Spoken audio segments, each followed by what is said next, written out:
Well, good morning. Today is the 8th day of July. The Board of Commissioners in session convened as the Board of Equalization to conduct assessment appeal hearings. All three commissioners are present. Are there any changes to the agenda, Mr. Clerk? No, sir. Okay, I'll ask everyone to turn off or silence your cell phones. And do we need to do the declaration? Apparently not. Okay. All right. We will now, our first item of business is we need to have a motion to remove unfinished business from the table. I will accept a motion.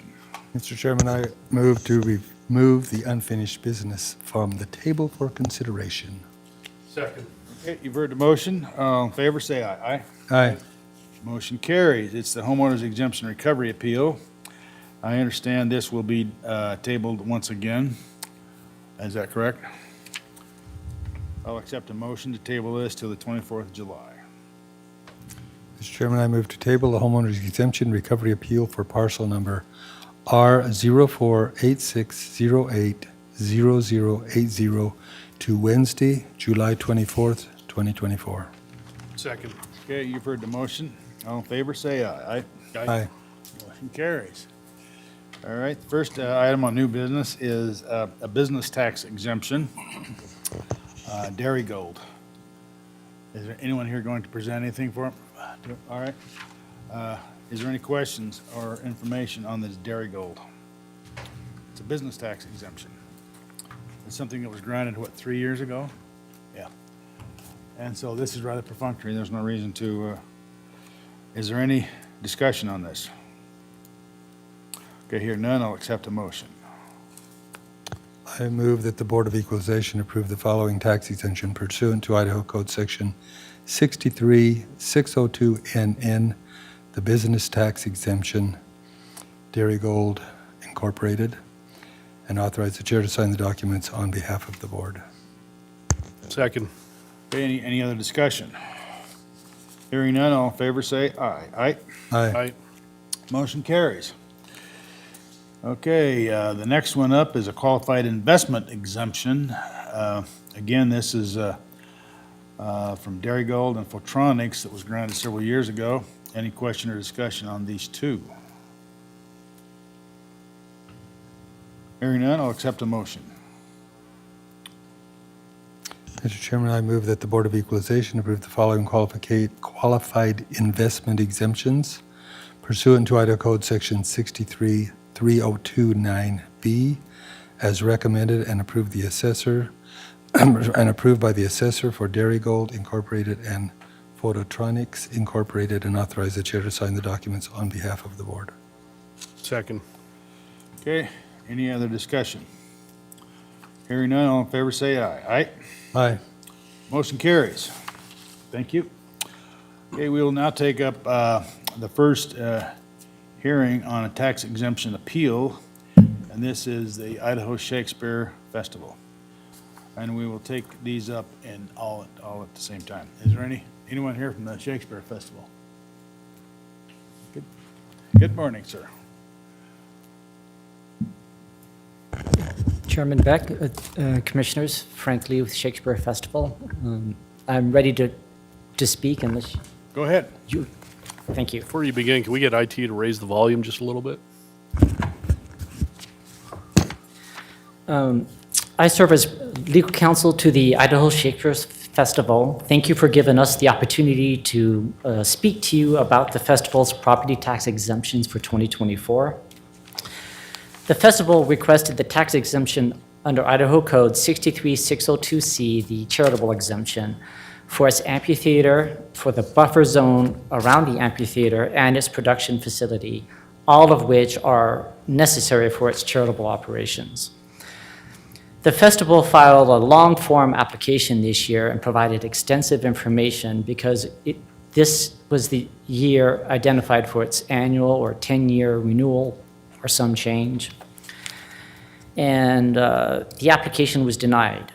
The letter denying the application stated that the festival no longer meets the 8 charitable factors identified by the Idaho Supreme Court in the Sunny Ridge case. But the denial letter didn't state exactly what was the issue or what factors were not met. We respectfully submit that the Shakespeare Festival continues to meet each of the 8 Sunny Ridge factors as it has for the last 25 years, even though not all are required for the exemption. We provided a letter that identified and analyzed each of the Sunny Ridge factors in detail, the case law, as well as the application to the festival. And I won't go over everything in the letter, but I would like to highlight each of the factors. The first factor is charitable purpose, and the festival easily meets this factor because the festival's primary purpose is to make great theater available to the general public, and that meets the requirements for the exemption.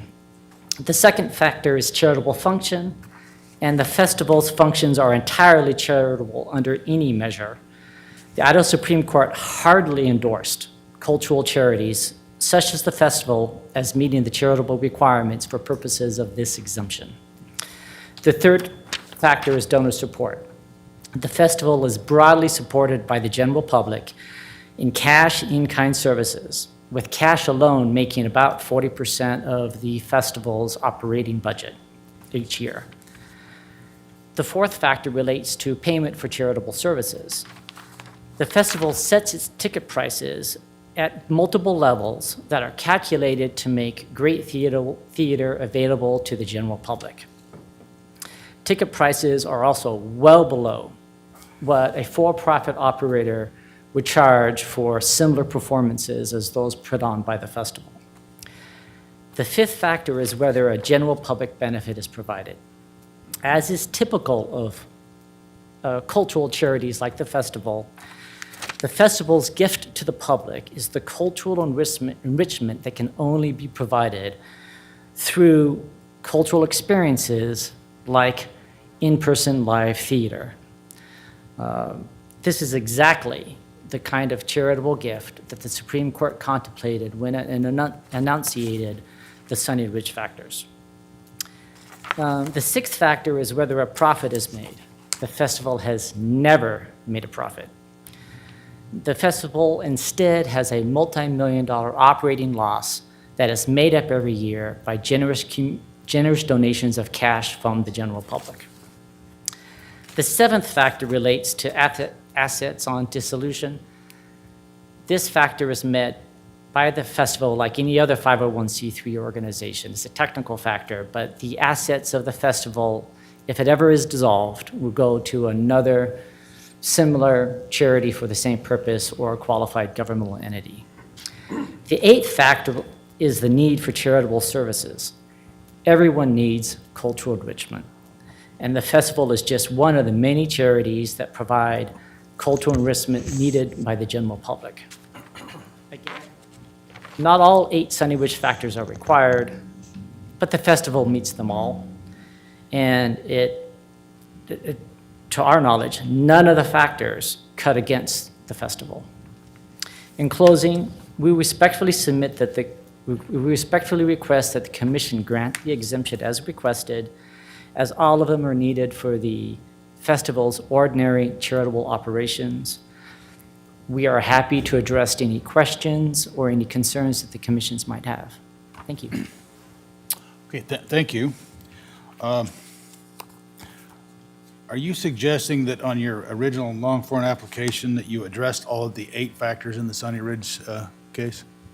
The original application addressed the factors in the format of the questions given by the county. It didn't have a separate analysis of the 8 factors, which is why we submitted the supplemental letter.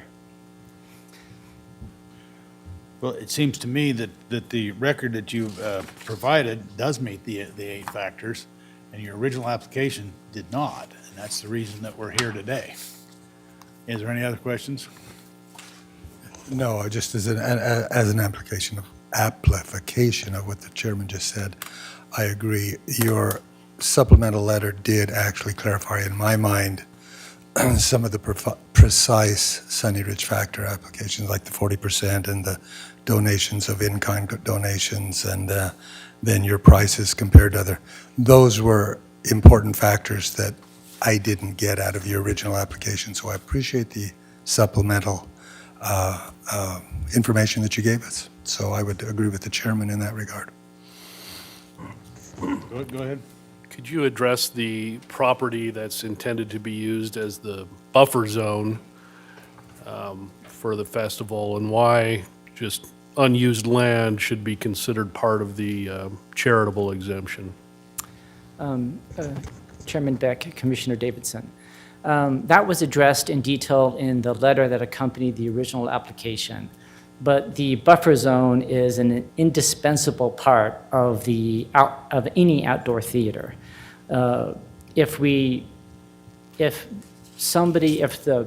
buffer zone was put to some other use, like housing, for example, which has been proposed near the festival in the past, noise and disruptions from the housing could easily disrupt the performances. Think of a lawnmower or a leaf blower while a Shakespeare performance is going on.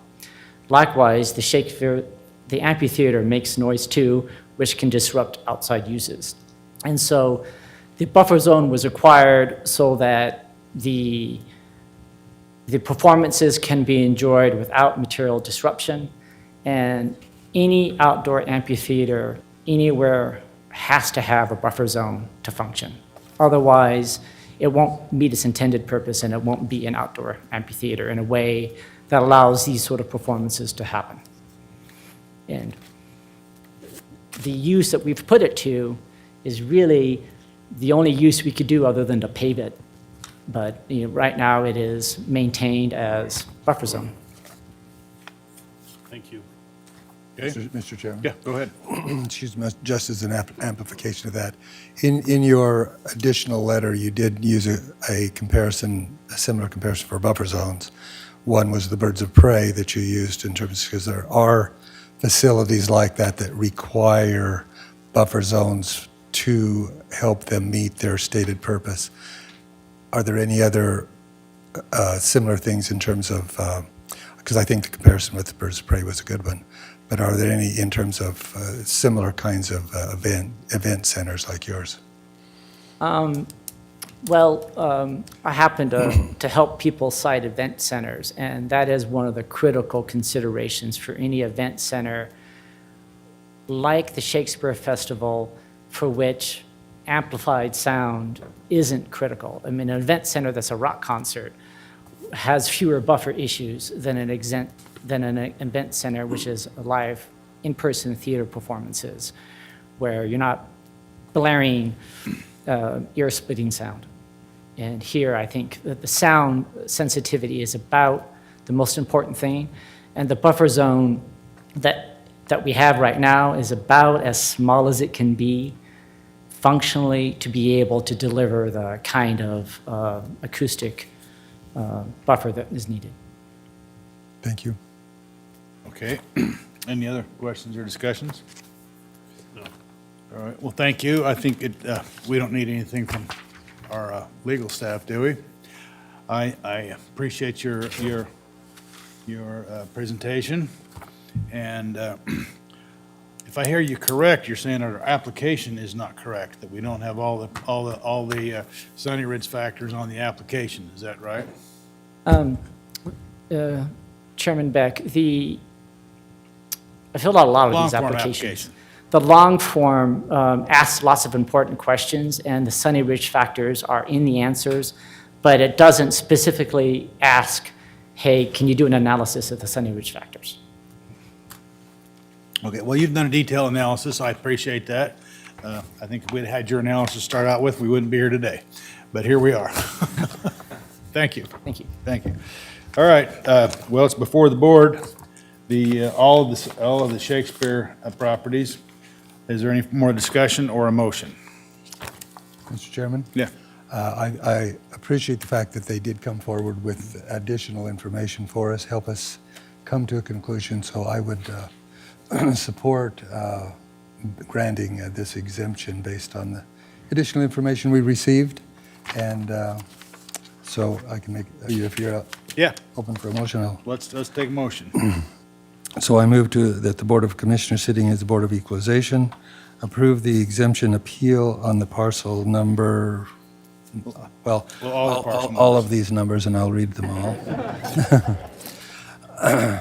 S 0919449700 and parcel number S 0928333120 and S 0928336050 and S 0929417600 and S 0929449100, S 0929449200, S 0929449820, S 0929449900, S 0929449910, S 0929449940, and finally, S 0929449950,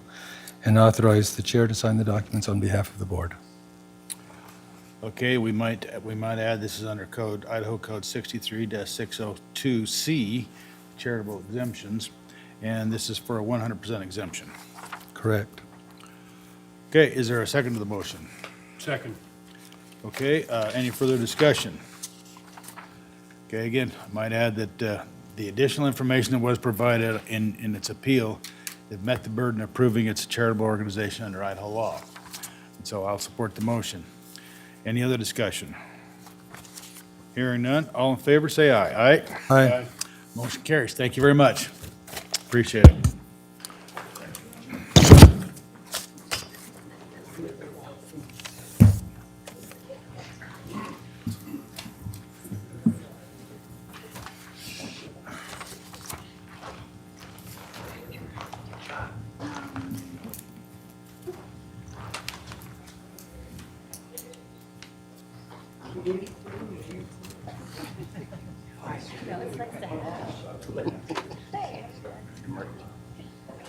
Okay, we will now take up, incidentally, before we proceed, if you're a non-attorney, you need to be sworn in to provide evidence. So anyone that is wanting to provide evidence that's a non-attorney, well, you'll need to be sworn in. Okay? So stand up, raise your hand. Anyone that's a non-attorney that wants to present evidence at today's hearing will need to stand up and be sworn in. Okay, go ahead. Do you swear the testimony you're about to give is the truth? Okay. All right, we'll next take up Idaho First Presbyterian Church. Go ahead.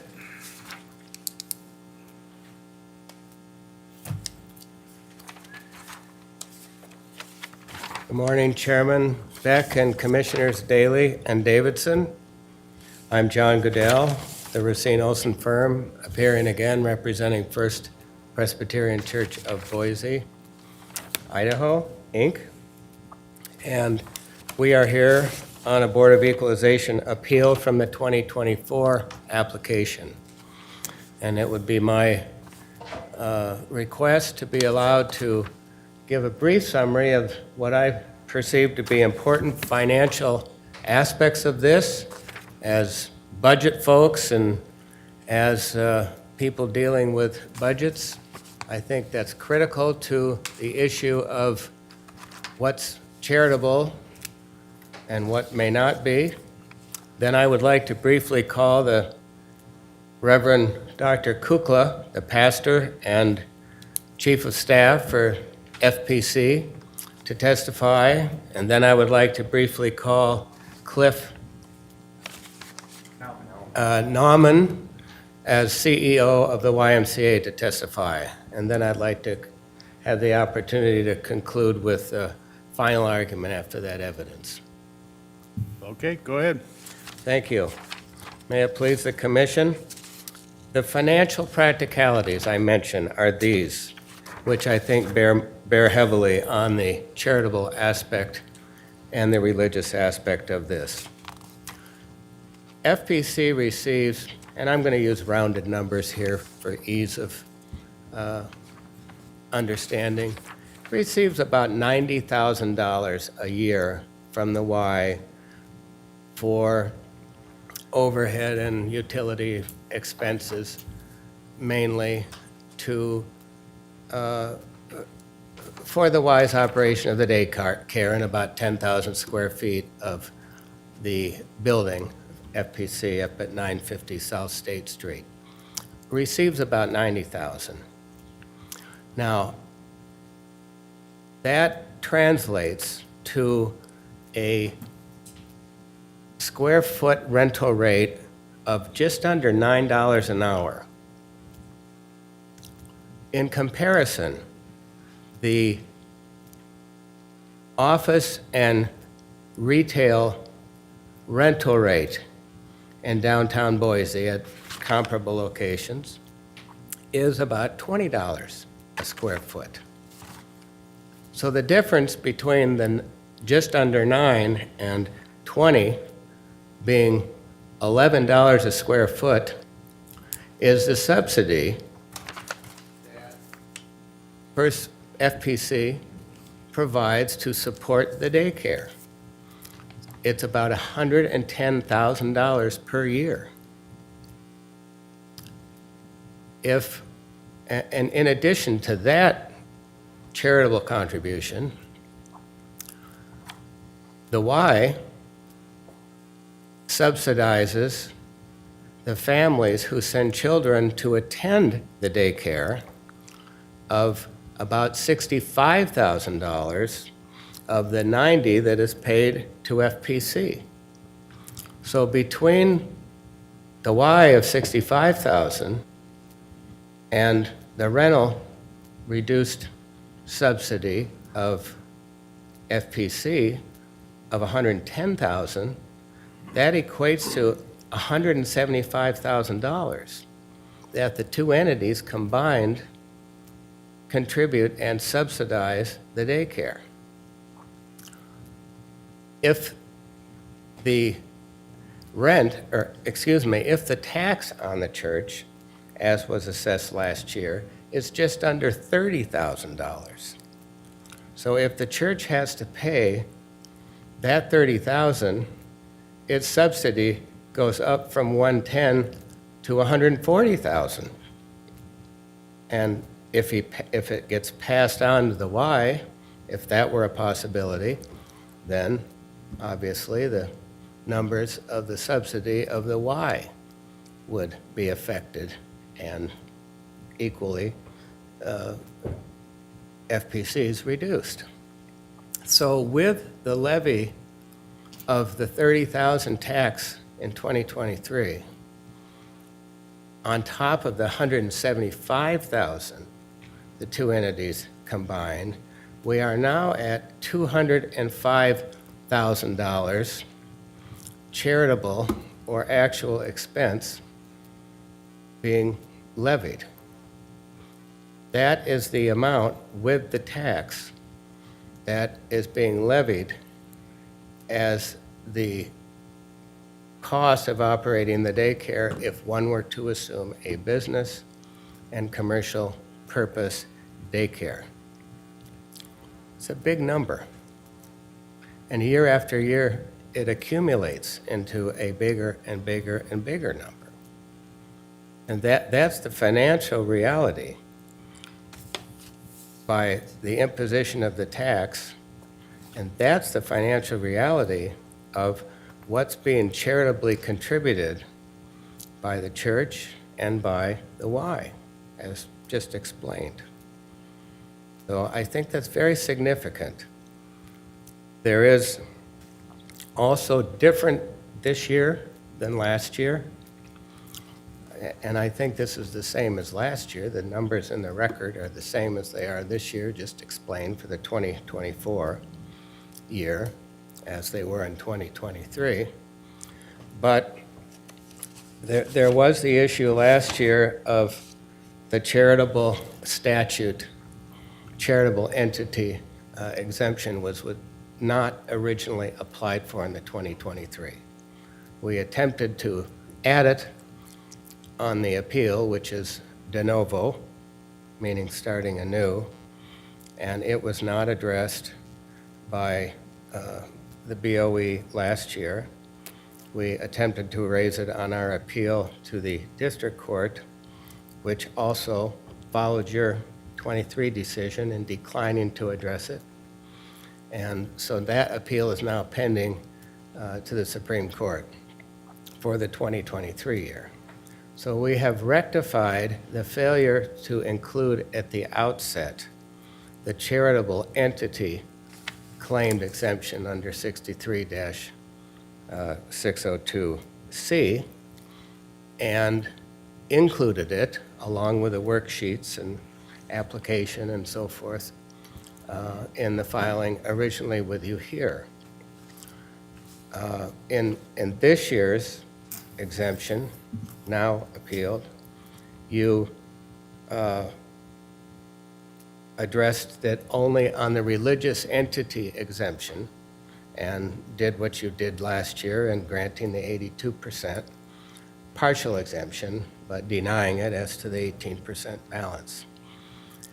And did not comment or address the charitable entity statutory exemption also claimed, which I think a court would say we imply that it's denied, but it would be helpful, and I would ask you in any decision you may make as a result of this BOE appeal to also address the charitable entity statute and exemption, even if you're going to deny it, but at least consider it. And I suggest that for a couple of reasons. One is courts like to have rulings from lower entities when they are hearing an appeal. And the possibility exists that the Supreme Court, now going to hear this in future months, is going to say, that wasn't considered, we're going to remand it and ask the BOE to consider and rule on that issue. And so that could happen as a procedural option. And then, depending on what the ruling is, that goes up possibly again, and then the Supreme Court may address it. And we would kind of think it in the interest of all concerned that we get this decided under both statutes once and for all, so then people can know on their financial and their budgets and the rest of it what they are looking at going down the road, if there's going to be an ability at all to even maintain this daycare in the manner that it's been operated for many, many, many years. I think it's significant also that I put the history of the prior years involved, and I appreciate there's been different personnel on the commission. But if I'm counting right, outside of last year, 7 of the 11 prior years, this commission with other personnel approved and granted a full exemption. In 2012, after the Idaho Tax Board of Appeal decision that upheld the 82% on the idea that market rent levels were being paid, which I would distinguish the current situation for the numbers I just supplied. At the end of the year, the commission then still canceled the tax owing and did so in another year back then. So I think 7 of 11 years, except for last year, was exemption was granted. And I understand you're not lawyers, but well-versed in the law that applies on the exemptions here. I understand also that you're political officials who run for election and re-election, and congratulations for 2 of you that were just re-elected, I think Commissioner Daley and Commissioner Davidson. I happen to see signs around, so I assume you survived. So congrats for that.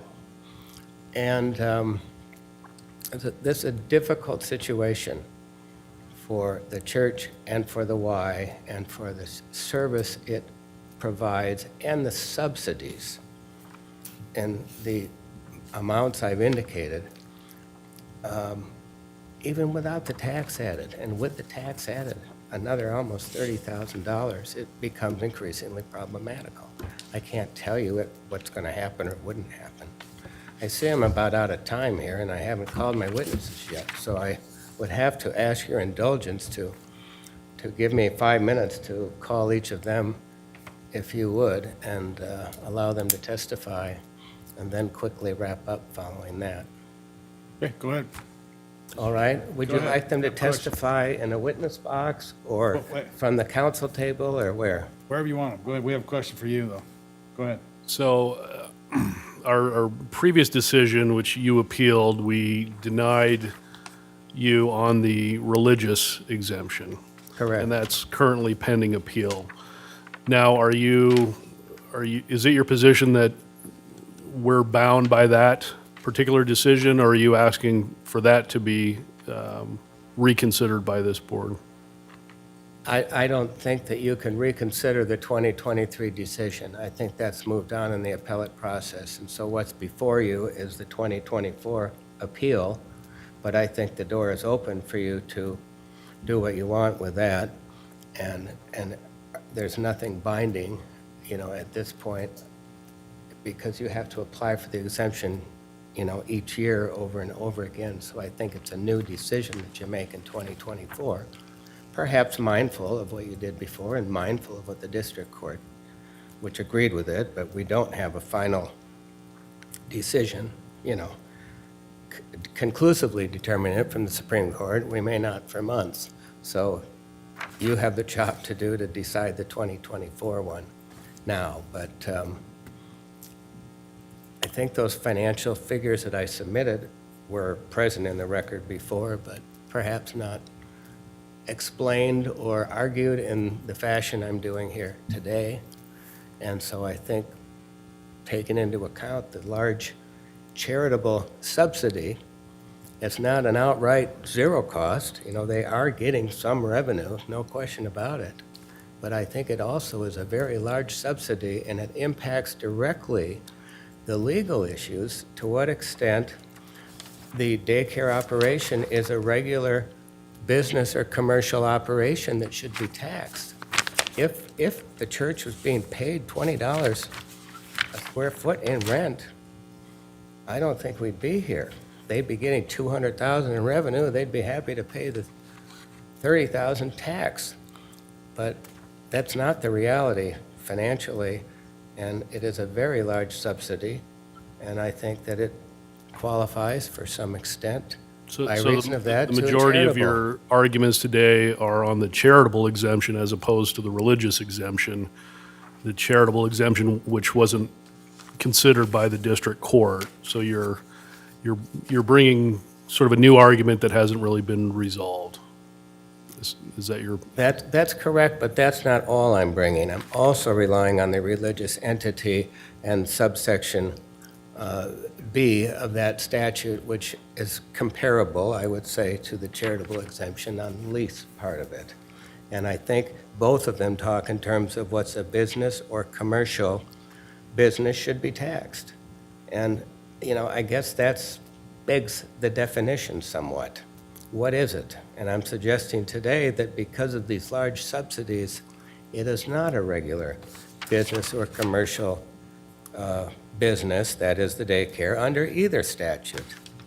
So I think both statutes enable you in your fact-finding discretion to find that they are charitable, that they are not commercial or business, given the large subsidies, and as a result, that they qualify under the religious entity, subsection, I always mix up, is it 1 or 2? Subsection 2 or B is the second part of that statute, and also qualify under the same language that talks about a similar lease situation under the charitable statute. So I would ask for a decision under both statutes for the 2024 exemption. All right, thank you. Any other questions for them? I would call Thank you. Go ahead. Reverend Kukla to the stand, and you would like him to sit there to testify or here? Either way, one. whatever feels comfortable. Okay, and these mics are on, so can you maybe slide over a little bit so they can see you? We got it. Could you state your name, please? My name is the Reverend Dr. Andrew Kukla. And what is your position? I am the pastor and head of staff at First Presbyterian Church in Boise, Idaho. How long have you held that position? The financial aspects in my opening remarks, as you understand them from the financial records of the church, Yes. and so in terms of there being 110,000, As a professional, I try not to, As- within my theological training and my vast familiarity with the budgeting process of our church, yes, I am not a certified financial person. and it may be unstated, and the question was the difference, which was getting $20 a square foot, or the difference of 11. Yes. All right, and now the tax last year was paid, that increases the cost and over and above the 110 subsidy, doesn't it? Absolutely. It's 63602B1. To paraphrase, it says basically the property of the church is exempt if it's used exclusively for and in connection with any combination of religion, educational, or recreational purposes or activities of the church. You familiar with that language? I am. Can you explain, Reverend Kukla, in your own words, how is it that this daycare that's run as a joint, Two major points. One, part of the reason for the tax exempt status of churches and charitable institutions is because that we are providing for the social good of our neighborhoods. I like to say it's because the prophet Jeremiah told us to seek the welfare of the city in which we live. So missional use of our building is a major part of our foundational being. There are more people in our building on almost any day of the week other than Sunday because we do more in community outreach and mission service than apparently my sermons are tracked on a Sunday morning. Secondly, with regards to the YMCA, in 1982, due to changing natures of the community and the working life of the people who live here, there were more working parents. The YMCA and First Presbyterian Church at that time entered into a partnership to provide a latchkey kid program.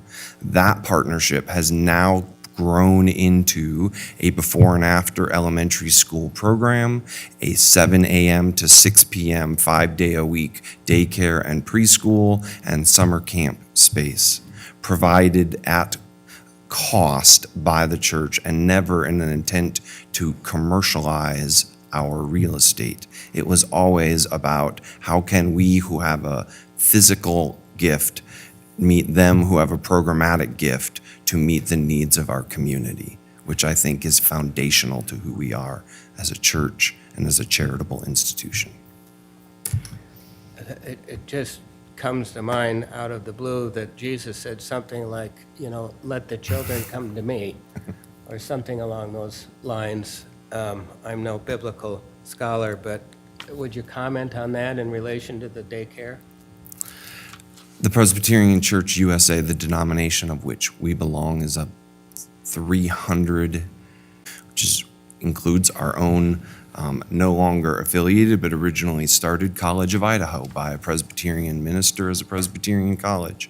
We have long, I don't like the word suffered, that's a new, that's a King James Version word. And insofar as addressing here, section 63602B, subsection 2 of the statute, you're familiar with the language that talks about if a church leases property, then it should be taxed, and includes language dealing with business shared use agreement that FPC has with the Y as being a lease of a commercial or business, or not? And if not, why not?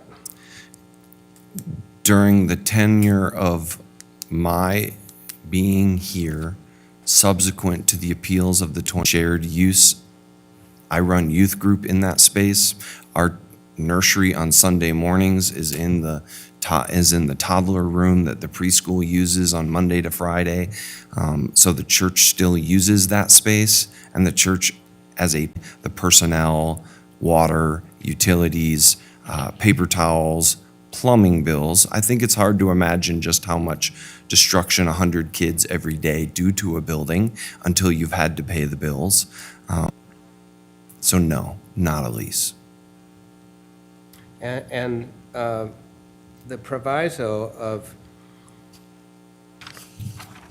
63602B, subsection 2, talks about even if revenue is derived, that certain circumstances would not be subject to the tax. And one of the identified categories is, quote, meeting rooms, quote. So can you describe the rooms as being meeting rooms or something similar that the Y uses for its daycare programs?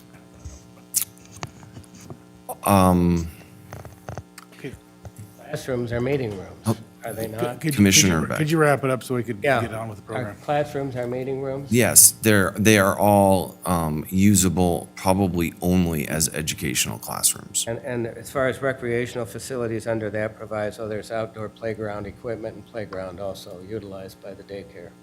Yes, Okay, thank you. I have no further questions. thank you, Commissioner. Thank you. I'll call briefly Cliff Nauman from, would you state your name, sir? Yeah, Cliff Nauman. I'm the Chief Operations Officer for the Treasure Valley Y, not the CEO.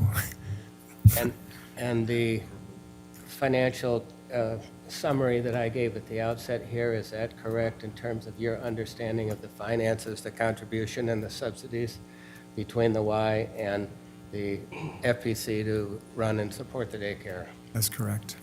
And can you comment on to what extent, the Y is chartered as a Young Men's Christian Association, isn't it? Yes, it is. And so it's another Christian entity, like a church. This church is a Christian entity that is joined together to provide this service, the daycare, at this subsidized rates as been described. That's correct. And so what do you view as the contribution or benefit to the community of this daycare, and how many children are in it, at what cost? Sure. So we serve actually 165 kids a day, anywhere from infant, preschool, toddler to school age. Many, if not most, are under financial assistance and low income. So if these kids didn't have the Y, First Presbyterian partnership, they likely wouldn't have any child care at all. So though we do give away $65,000 of financial assistance, we actually subsidize the space at $100,000. So it's getting to the point, it's really hard for us to continue to run at this amount, but we know it's critical to these families. And that's not with the 28,000 and change, nearly 30,000 tax levied last year being considered as part of the finances. Is that right? Correct. That would be an additional burden over and above, Correct. year after year after year. And that does raise questions as to the continued viability of this. That's correct.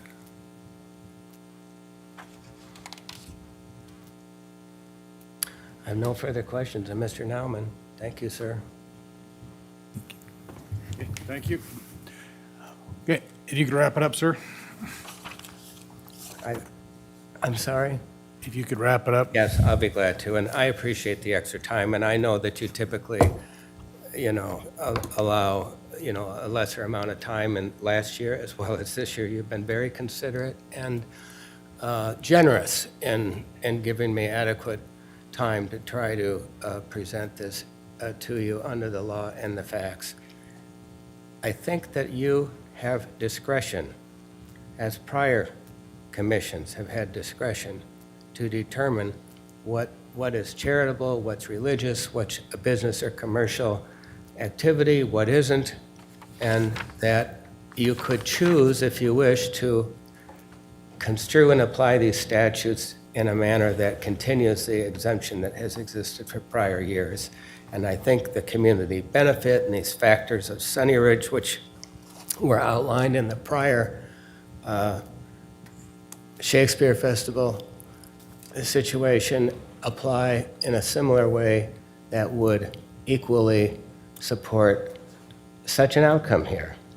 And so it really boils down to, is this something you think is of sufficient community benefit that the church, as a religious entity or as a charitable entity, in combination with the Y as a charitable entity, should be supported and not taxed to enable it to continue to do for these families what's it done for years? And we would urge your consideration and approving the 2024 exemption under one or both statutes, and if denied, ask you to explain any denial under both statutes so that it can be duly considered elsewhere.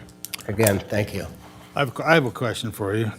Is it your position that the property is used by the YMCA to further its purposes and not the purposes of the church? I think the purposes are the same. The church's purpose are for support, outreach, community support, and the Ys are the same. So I think it is identical, the same purposes, same uses. But who runs the daycare center? The Y has staff that does so. Okay, all right. And of course, then the Y has a bifurcated rate. I know they do that, but that's the YMCA. Okay, any other questions from the commission? Any other questions? All right, thank you. Thank you, Commissioners. Okay, we have this issue before the board. Is there any discussion? Mr. Chairman, I guess they're basically, in my mind, and want the counsel of the other two members as well, but basically the religion question is, we've made a decision on that. Clearly last year, it's in the courts. It needs to be, it still is an adjudication process. So I think that's kind of, I think we should leave it there, that one. On the charity question, I think, in my mind, because there is a lease, because the Y is actually under that lease managing the daycare center in the church. The question then still remains in terms of the whole definition of business, the lease and all of that. I tend to believe that it is a lease. It's an agreement under that section of the code, and so I don't have any reason to change our position. Okay, any other comments? I would agree with Commissioner Daley on the religious tax exemption. I did vote to grant that last year, but the district court has made a ruling, multiple pages of analysis, and so I don't think I'm in a position to set that aside, especially while it's on appeal.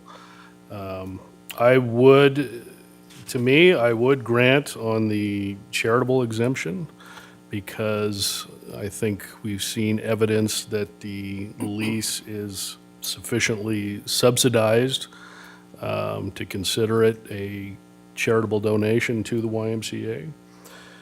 I think the evidence we've heard leans more to that this is not just it's not a profit-making venture of the church. It is part of their charitable mission to lease space at a discounted rate to another charitable operation that has the same mission. So based on what I've heard, I would vote in favor of granting the charitable exemption. Okay, any other discussion?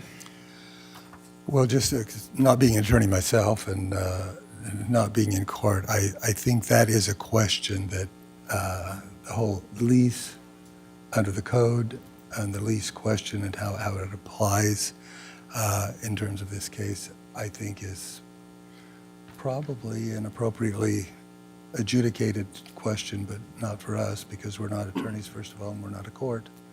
So I think it's a legal question that probably does need to be answered, but in my mind, I don't think, I think our application is correct, and I would not stay with our position, I guess is what I'm saying. All right, so the question is there a motion?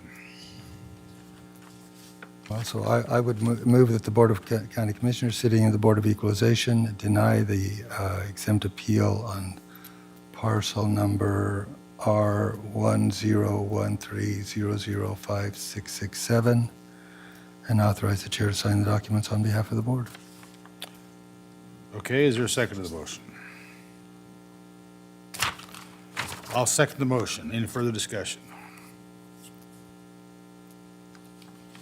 Because I agree with Commissioner Daley that this is before the Supreme Court right now, and it would be, I think, somewhat premature for us to make a decision at this point.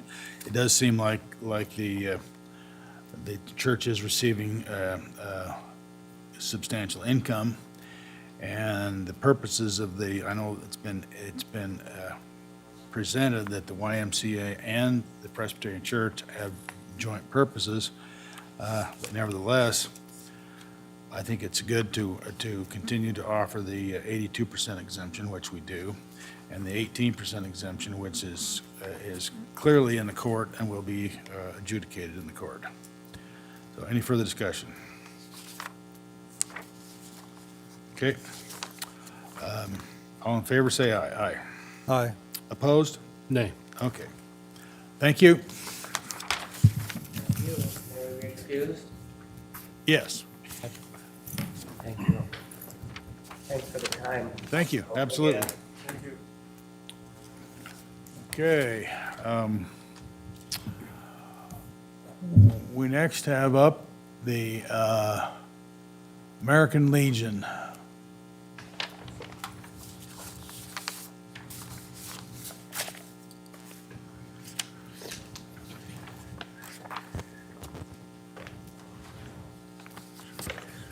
Good morning, Mr. Chairman, Commissioners. Good morning. I'm Doug Huffman. I'm the state commander for the Idaho American Legion, and this is Sandy Castellano. She's our state vice commander and also our finance officer. We had some difficulties with getting our application in. The gentleman that was responsible for doing this is currently under investigation for alleged embezzlement of the American Legion, where we've lost a great deal of money. So when we found out this needed to be in, we found out on the 1st of April. We had till the 15th. We didn't have everything together because we were unaware of what exactly needed to be done. So since that time, we have put a packet together with all the things that we do, and hopefully it explains more in detail of what our organization is about. I'm new at this. This is the first time I've been up in front of this, and I'm not sure where I'm supposed to go from here. Well, you just give us the information that you think is most appropriate. The question was our charitable contributions to the community. With those, with that, we donated substantial money to the St. Luke's Cancer Children's Award every year. We have a program with the 3 veterans homes in the state of Idaho where we donate food and monies to them so they can supplement their food costs throughout the year. We also have American Legion Baseball for our youth to be able to compete in sports. And we do an oratorical contest every year, which is the kids give speeches on the Constitution. And this helps these children that are involved in debate and stuff like that to be able to continue to get scholarship funding through the American Legion. We do a program, Gem Boy State, where we bring boys in in between their junior and senior year of high school, and we teach them how the city, county, and state government works. We do take them to the state capitol 2 days during that, and they get to sit in the chairs of the positions they were elected in, learn how Robert's Rules of Order, parliamentary procedures, all that stuff works.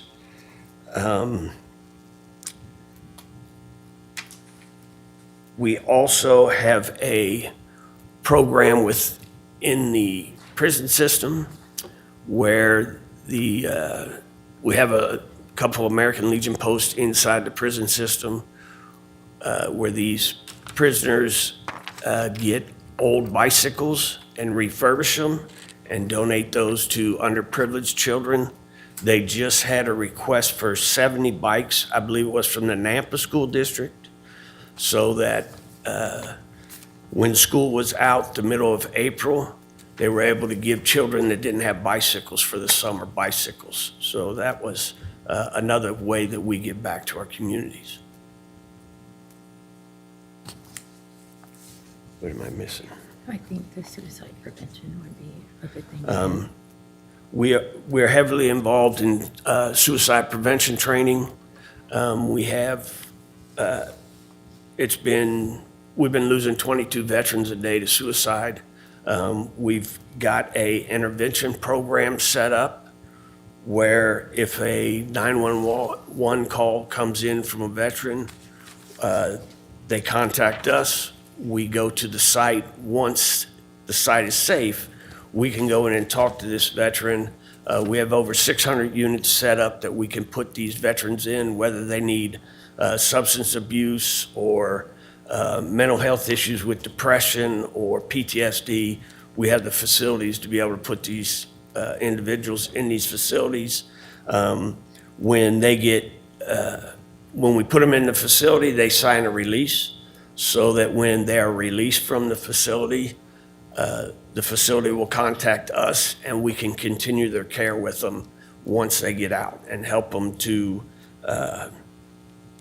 no longer have those thoughts of suicide anymore. And we've been able, so far in the state of Idaho, we have saved 38 veterans that we've been in contact with. So our program is working well. And flag education. Okay. We also have a flag education program through the elementary schools that we do, and we go in there and teach flag etiquette to the children. Okay. All right. Anything else? Well, we're primarily funded through donations Sure. throughout the state of Idaho, whether it's local post level on up into the state level. And all those donations go right back out into the community almost immediately. The minute that it comes in, it's already going out to the community. All right. Okay, thank you. All right. Any questions? No question, Mr. Chairman, but just as for the public record, I am a member of the American Legion and I know these individuals, and but I feel based on the universe, the number of people, it's a large enough universe, it's not going to affect me personally in that context, and that I will also be able to make a decision based on the facts presented to us today, so I will be voting.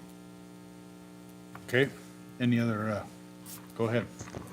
So the parcel in question contains your administrative offices. Are your administrative offices an overall part of your charitable mission?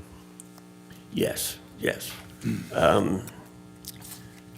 All money's coming into us is funneled from the post up to us, and then the department puts on the baseball programs, the scholarship funds, Gem Boys State, all those programs come out of the funding that we get at the department level, at the state level. Thank you. Okay.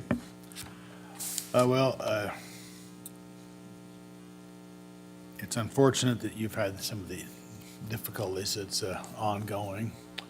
However, I believe now, on your first application, you did not provide all the information that we needed Yes. to make the determination. I think you have provided that information. And so I think I'd be willing to go ahead and grant your appeal. But, well, I'll need to hear from my colleagues. Go ahead, is there? I'll make the motion to grant the appeal to the American Legion Department of Idaho. That's on parcel number R5315002690, and authorize the chair to sign the documents on behalf of the board. I second the motion. Thank you. Is there any other discussion? Hearing none, all in favor, say aye. Aye? Aye. Motion carries. Thank you. Thank you Thank very you, much. gentlemen. Have a great day. And again, thank you for all your work. Thank you for your service, sir. Okay. We next have up the Treasure Valley YMCA. Address is 601 West Bannock Street. I've met two of you before. Mr. Commissioner Davidson, nice to meet you. These are being used for the YMCA's charitable purposes and therefore are entitled to statutory exemption under 63602C.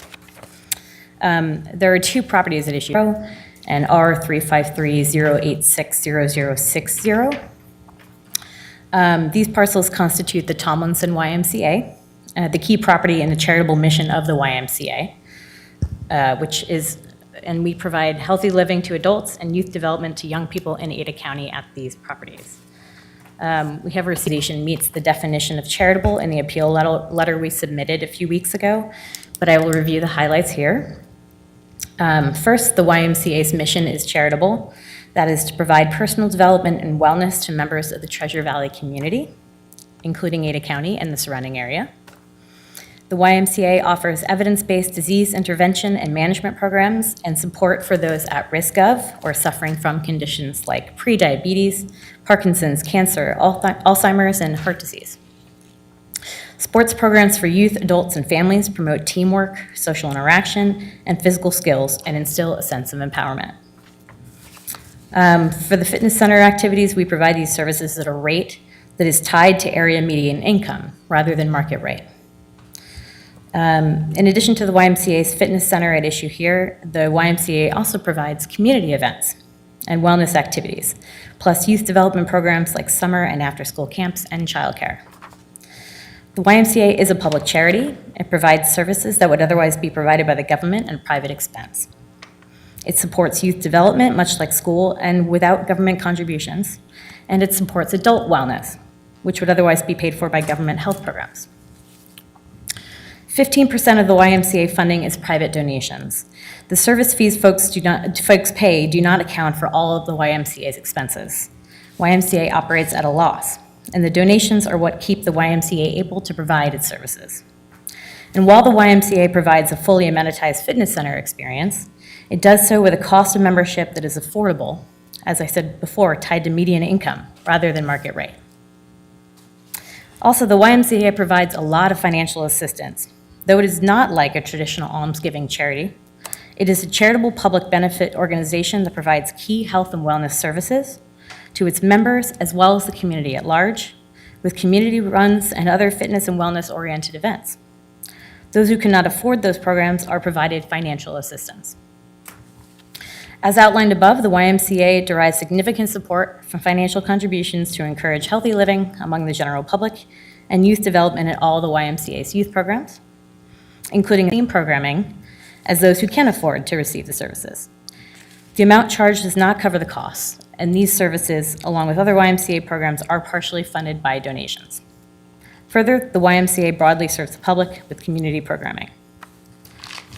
So that's for the YMCA Fitness Center parcels, the Tomlinson YMCA. The other two parcels are 605-3 Center. So we already discussed how the YMCA is a charitable organization. These childcare parcels are aligned with the core mission of the YMCA's youth development in particular. Fulfillment opportunities for even younger children in a safe place parents can trust while they work to earn a living for their families. Beyond all the factors we previously laid out about how the YMCA's operations are charitable, this childcare center provides quality childcare that's so desperately needed in the Treasure Valley, and provides financial assistance, public benefit charity, providing community services at private cost, It offers members core mission services and provides community benefit, both through its members but also to non-members, through community fitness programs, runs and walks, and events like Healthy Kids Day. On this property, the YMCA provides public benefit services of childcare and youth development to supplement school or offer enrichment to children before they're in school, all at private rather than public cost, including 38% of the families with children at this facility. For all these reasons, this property is entitled to a charitable exemption under 63602C. I'm happy to answer any questions if you have them. Okay, any questions from the board? Go ahead. Thank you, Mr. Chairman. So the question basically then is, how much is used for the charitable purposes? So the entirety of both of these properties is used. So these are 4 parcels at issue here, Right. and the entirety is used by the YMCA for these purposes.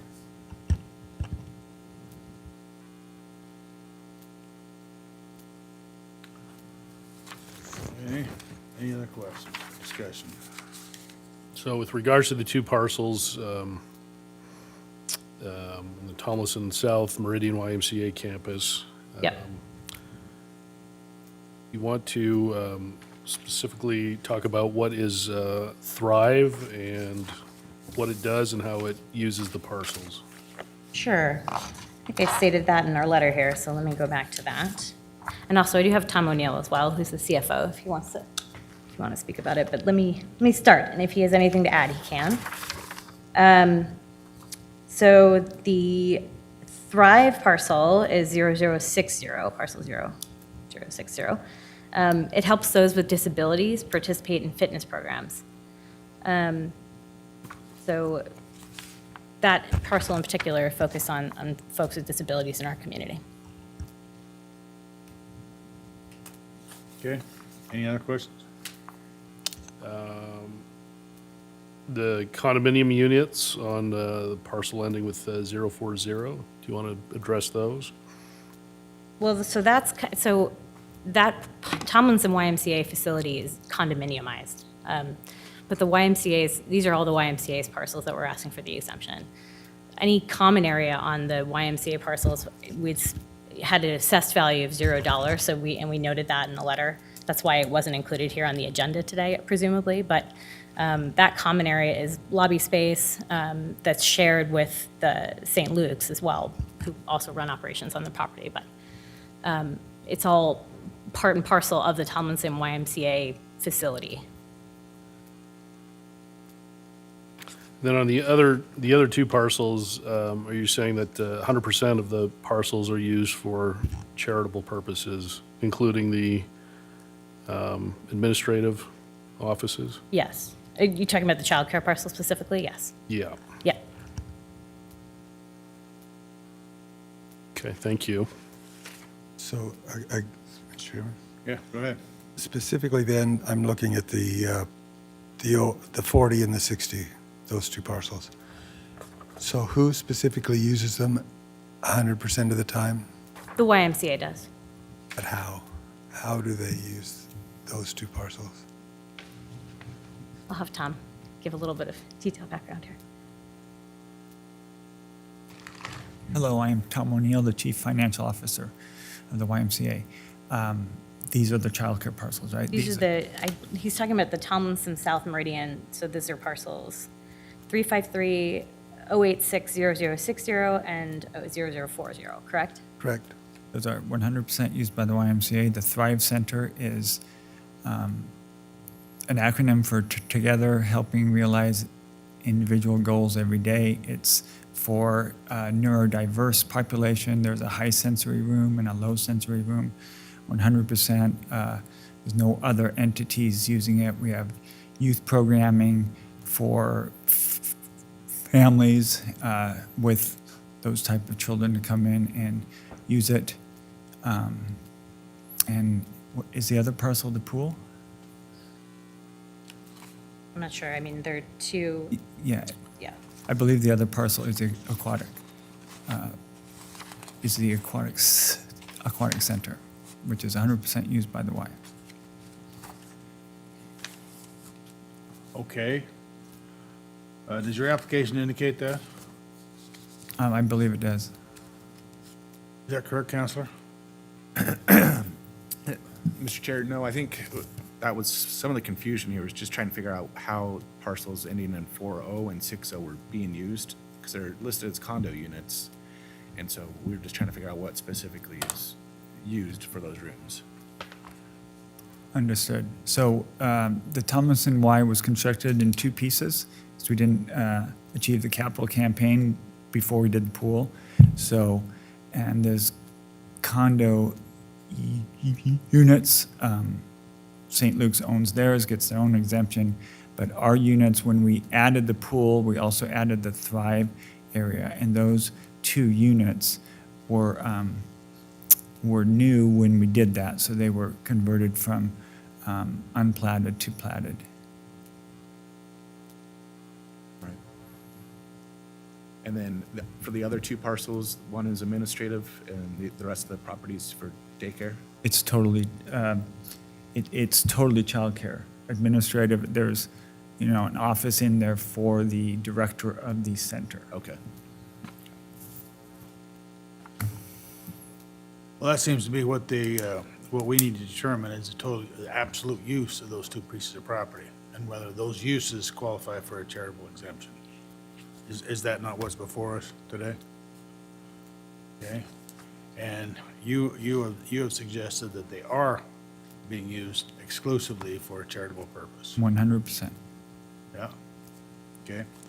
Yes, that's why we were asking the question, is because if there was confusion in my mind in particular, the actual total use of those condominiums, especially how they were configured and what their usage was, I guess that was my confusion. So that's why we're trying to zero down on exactly what is the total use of those properties. Right, so what was added after the original condominiumization, it sounds like, was the pool The pool And- and the Thrive Center. and the Thrive Center.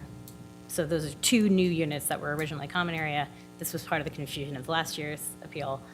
That has now been resolved. The ownership is fully, of all of the YMCA operations, is all now owned by the YMCA outright. Well, that was an issue. Yes, Right. that was one of the issues. Right, right. So that has been resolved. These are now exclusively used and owned by the YMCA. Okay, any other discussion? No. Okay, well, thank you. Okay, thank you. We'll take that up. I think we should take them up in two separate issues. The parcel number dealing in 40, ending in 40, and the parcel number 0, ending in 60, which would be the Tomlinson South Meridian YMCA parcels. Is there any further discussion on those two parcels? If not, is there a motion? Well, Mr. Chair, I'll move to grant the appeal regarding parcel number R353086040 and R353086060. I second the motion. Okay, you've heard the motion. Is there any further discussion? Well, I'm satisfied that they've submitted enough evidence and through testimony today demonstrated that the parcels are being used as part of their charitable mission, so I think it qualifies for the charitable exemption. Mr. Chairman, I would, they did clarify that, and based on their clarification, I would second the motion too. And a yes vote would indicate that. All in favor, say aye. Aye? Aye. Thank you. Okay, now we'll take up the last two, which is the dealing parcel ending in 20 and 30. Mr. Chair, I will move to approve the appeal and grant the charitable tax exemption for parcels R6053700020 and parcel number R6053700030. Again, based on the testimony we heard today and clarification, I would second the motion. Okay. Any further discussion? Well, again, I think they've provided evidence and through testimony demonstrated that 100% of the Property, including the administrative offices, are used solely for the charitable purposes of the YMCA. Okay, and I think it's, this is an example of information that we ask when we have a full-on long form, and sometimes when all the information is available. Hearing none, all in favor, say aye. Aye. Aye. Motion carries, thank you. Okay, now,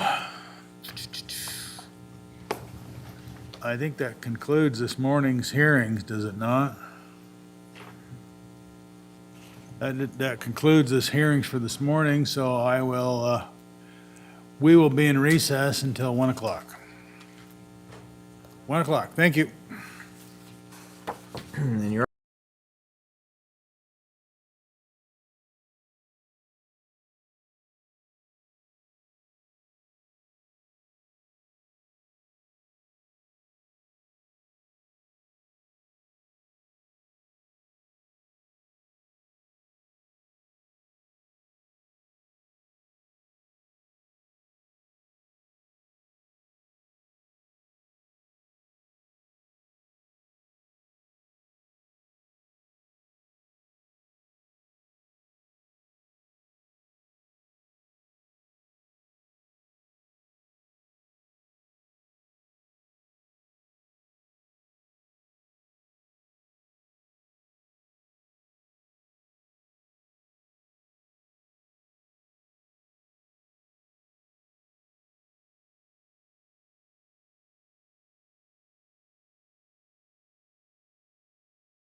Well, good afternoon. We are taking up our hearing again. We started this morning, and we adjourned till 1 o'clock because that's when the next issues was on our agenda. I guess we will need to, if anybody here is intending to give testimony, you'll need to swear in and stand up and be sworn in. Go ahead. Anybody here going to, if you're gonna give testimony for your case, then you need to stand up and he'll swear you in. All right, do you swear the testimony you're about to give is the truth? Okay, well, we're ready to go for this afternoon's hearing, and let's see, the first item we have on the agenda is El-Ada. Is El-Ada here? Okay.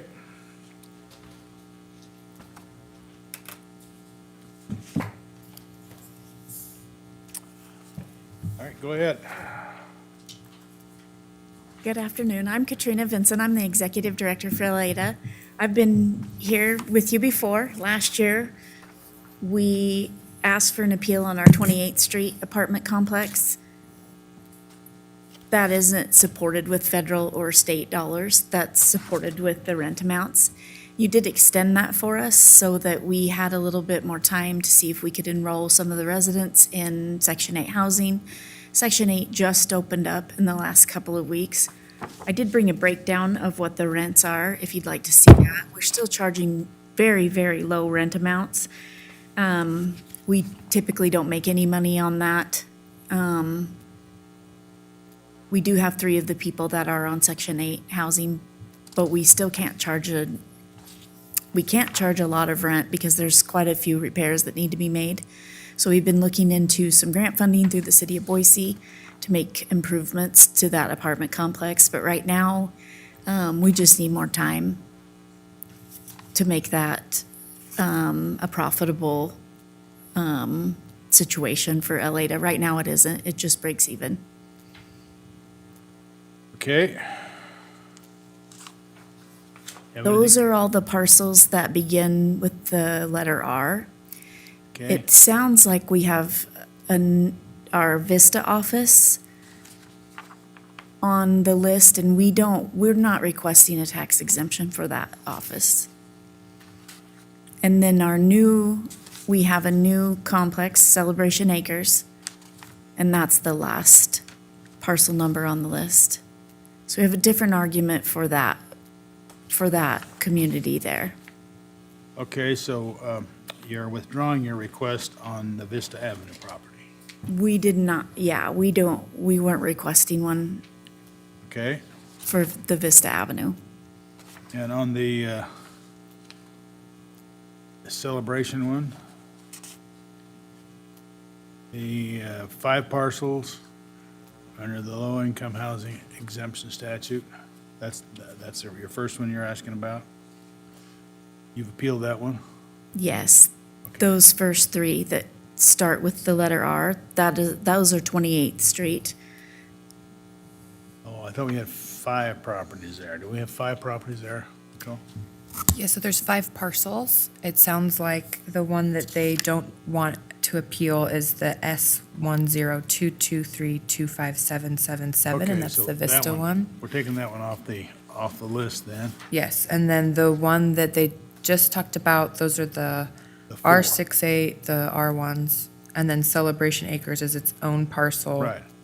So this one is just the R68762504030 and R68762504035 and R68762504040. Yes, those are the 25th Street ones that they just talked about. And then it sounds like they have a different There's one more argument. in that Yeah, collection, which is R5132001590. correct. Right. And I apologize, Vista, I don't believe we've ever received a tax exemption on the Vista office, so I apologize that was included that was Okay, an well, error. that's fine. We'll just take these up one at a time then. And, okay. So, anything else you want to add for the, let's just take up those ones we mentioned first. Not really for the 28th Street. This is our board chair, Mike Sanders. Okay. He's been a part of our organization for about 30 years. I don't know if he wants to comment anymore on 28th Street, but we really just break even, and we don't use any federal or state dollars to run that apartment complex. I thought you just said you had some Section 8 coming in there. We do have some people who are on Section 8, and that's what you had recommended last year when you extended it for us, was to try to get all of the tenants on Section 8 so we could charge maybe increased rents. We have half of them on Section 8. Section 8 just opened up again.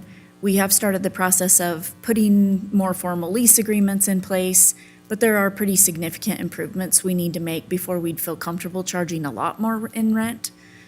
So we just really don't it's not a money-making situation for us there. It really is just to help.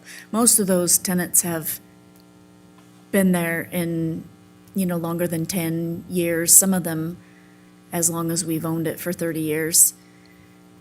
So as they leave or pass away, we'll get in and do some improvements, but we just aren't comfortable The charging rents- a lot of more. the rents that you're charging there, how much what percentage of AMI are you charging?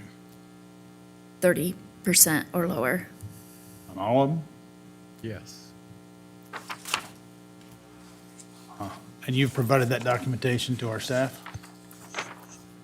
On the application, I may have, but I have a list of the breakdowns of what we're charging in rent and what Section 8 is Okay.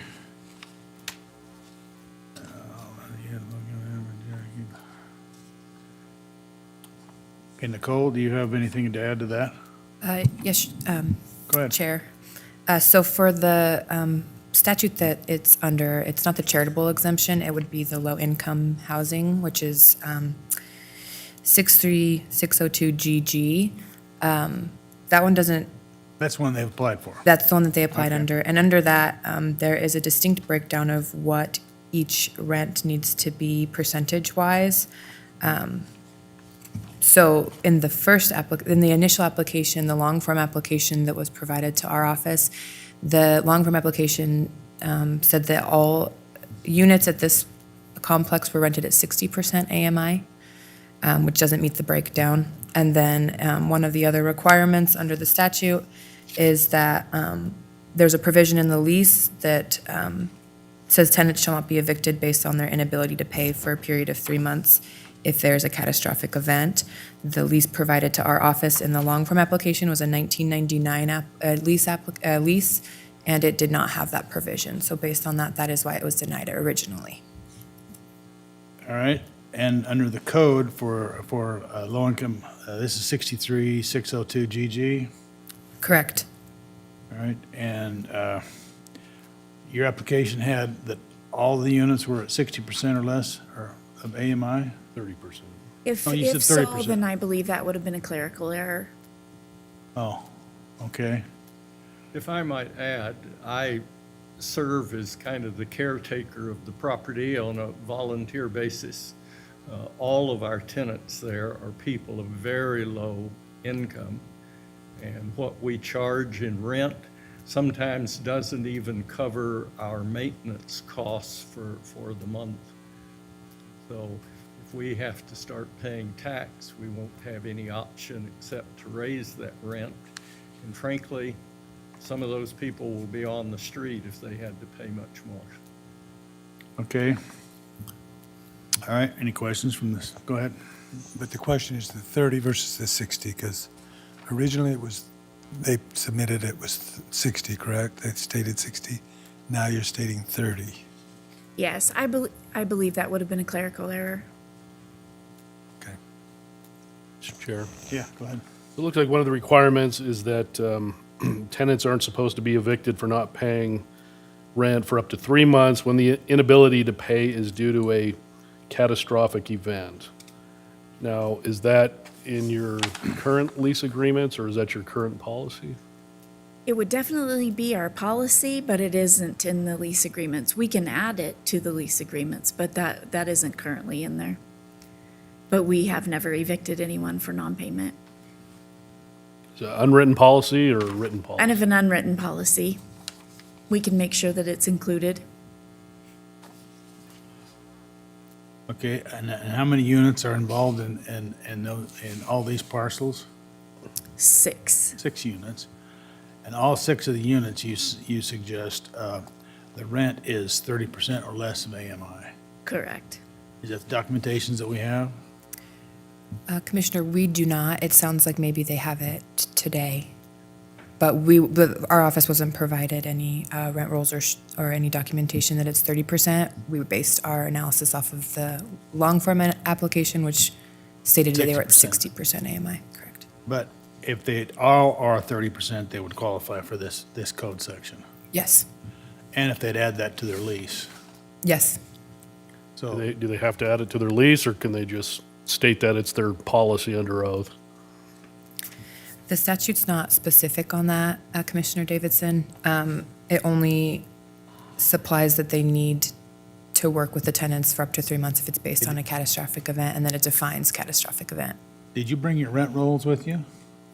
I have a breakdown of what they pay and what Section 8 pays with me for the 6 people that live there, but I don't have their income information with me today. But we can provide Well, we wouldn't that. need the income, we'd just need the rent rolls, because Sure. the rent rolls are, if they are 30% or below the AMI, you would qualify for this. And we know what AMI is, and so we know what the 30% would be, so that's all we'd need. I have this, it's just a breakdown of what pay. I'm not sure if that's sufficient.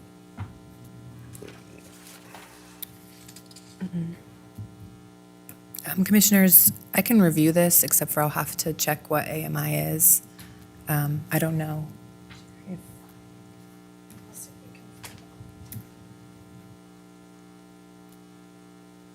Okay, Sherry's going to look on that one. Maybe we can proceed with the Celebration Acres one while we check that. and- Okay, we'll do that, then we'll proceed with the Celebration Acres, and then we'll proceed, then we'll go back to this as we check out the documentation you give. So go ahead. So Celebration Acres is a new apartment community that we just completed in 2024. People started moving into that. When we reviewed the information we got back, it looked like you had listed that we had 3 market rate. We do only have 2. Is that correct? 2 market rate units in that 28-unit complex. I brought the qualified allocation plan for the state of Idaho. If you needed a copy, it's 93 pages.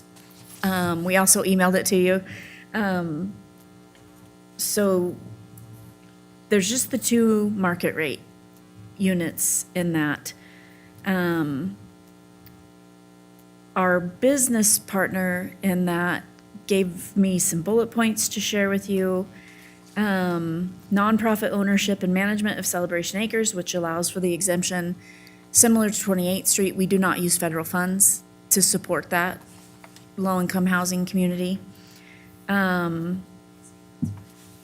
This plan that we used to obtain the low-income tax credits for the complex required that we had at least 10% had to be the market rate. So that's the 2 units that we do charge market rate for.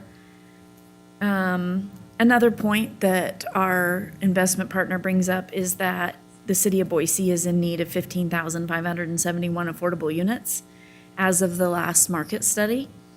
So our mission is to help people be self-sufficient. And this was 26 quality, affordable housing units made a big impact for the city of Boise, we hope, and we'd like to continue to do that.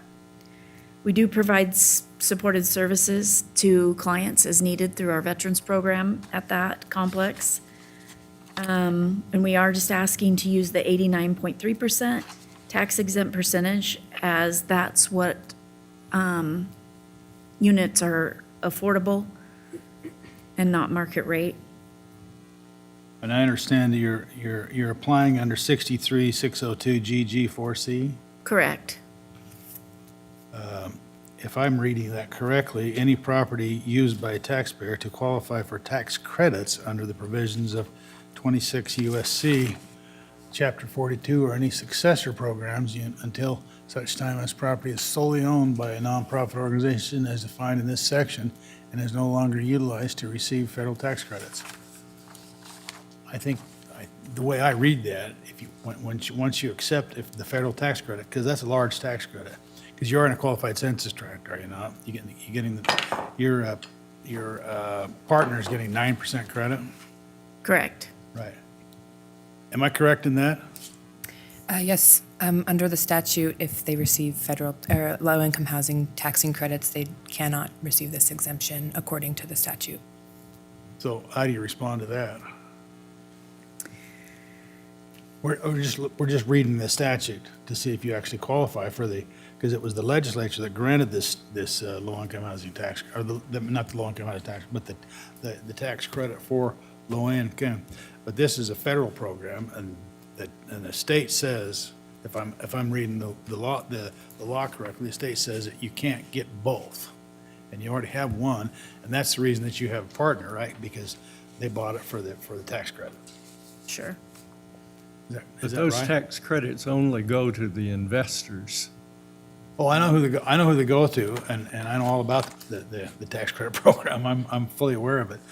And so is the legislature, and that's the reason that they passed the law that said you can get a tax credit, you can get a tax exemption, but you can't get one if you have a tax credit.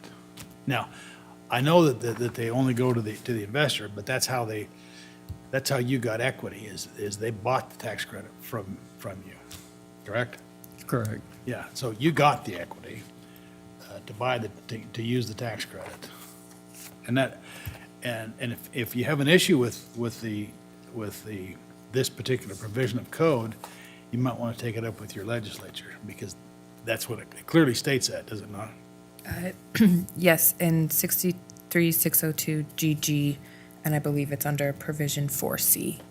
If you receive low-income housing tax credits, you can't qualify for this exemption. I think that's pretty clear. It sounds like it. We can communicate that back to our investment partner. Well, yeah, and it's your investment partner that, the way that works, I mean, you understand how it works, but maybe someone in the audience does not understand it. Your investment, or you get a 4%, or it's a 9% tax credit for the duration of the tax credit. And, but oftentimes, a nonprofit group will not need that tax credit, so they can sell it. You sell it, and that's how an equity partner comes in, and so you get some money up front, and that's why they own equity in probably an LLC or something, is how that works. And so they get the benefit of the tax credit, but they paid you for that benefit, correct? That's how that works. Well, they haven't paid us in terms of us being able to provide those units to low-income people at any less money. Well, they have, because that's what has to be qualified in order to keep the tax credit, is you have to agree to provide a smaller income or a smaller rent amount to qualify for that tax credit. And that was all done in your application process. Any questions? No, I think. Have you got any questions? Okay, well, I think we can take this one up right now, and then they'll proceed. Do you have the information on the other one? Yes, Chairman. So based on what they provided me and what we found online, for one person, 30% is $515, and all of these rents are at or below that. So So they would qualify. for would all those six. qualify. Correct. Okay, Based on the fact that they wouldn't evict after 3 months unpaid Right. rent, too. okay, I would suggest you put that in your lease, but we'll just take you on your word that you'll do that, and that's your policy. If you do that, I think we can, at least I think that you would qualify under those properties. So I accept the motion on those 4 properties. Mr. Chair, Yes. I'll take up these 3. I'll move to grant the appeal for LADA Community Action Partnership, low-income housing tax appeal on parcel number R68762-50430, parcel R68762-50435, and parcel R68762-50440. And authorize the chair to sign the appropriate documents on behalf of the board. Just a minute. Council, is that all of them? Yes, that's for 28th Street. Okay, all right, go ahead.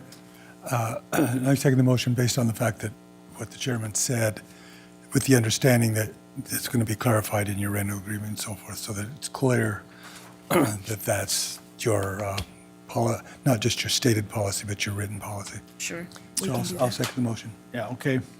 And with the understanding that we normally don't make this a requirement, but this particular section requires that. And so we're just asking you to follow the law. Sure. But we'll grant you the time to get it done and get it. You've told us that it's your policy. I don't think any of them will object. No, I don't think so. Okay. Did we get a second to that motion? Yeah, you second the motion, all right. So you've all heard the motion. Is there any further discussion? Hearing none, all in favor say aye. Aye? Aye. Thank you. Yep, you've got that. Now, on the other one, I think that's clear. And that's part of Idaho law. We're not just saying that you should do it that way. That's just Right. what the law is. So I'd accept a motion on those parcels. Mr. Chairman, based on what we just said and the understanding that this is the law, so we have to implement the law, and there's a remedy there. You can go to the legislature and have that clarified. But based on that, I move that the Board of Commissioners, sitting as the Board of Equalization, deny the tax exemption appeal on parcel, and that's just the one parcel, right? R5132001590. Okay. And authorize the chair to sign the documents on behalf of the board. Okay, is that the correct parcel? Is that the parcel number correct? No, sorry, it'll be R513200159. No zero at the end? No. Okay, because that's how it. All right. Okay, parcel number R513200519. 159. 159. Yeah, 159, okay. That's why I Okay. said it wrong both times. Thank you. And authorize the chair to sign the documents on behalf of the board. All right, do we have a second on that? Second. Okay. You've heard the motion. Is there any further discussion? Hearing none, all in favor say aye. Aye? Aye. Okay, motion carries. Now, do we need to take this up separately on the Vista parcel, or did we already fix that? I can make a motion on that. Yeah. If we need to. Okay, go ahead, let's make a separate motion on the Vista, because you've agreed that one was applied for. We pay for the operation of that through state and federal funds, so my assumption is it doesn't qualify. That's right. Okay, go ahead. All right, Mr. Chair, based on it appearing to be either a clerical error or withdrawn appeal, I would move to deny the appeal on parcel number S10223-25777 and authorize the chair to sign the documents on behalf of the board. I second the motion. Okay, any further discussion?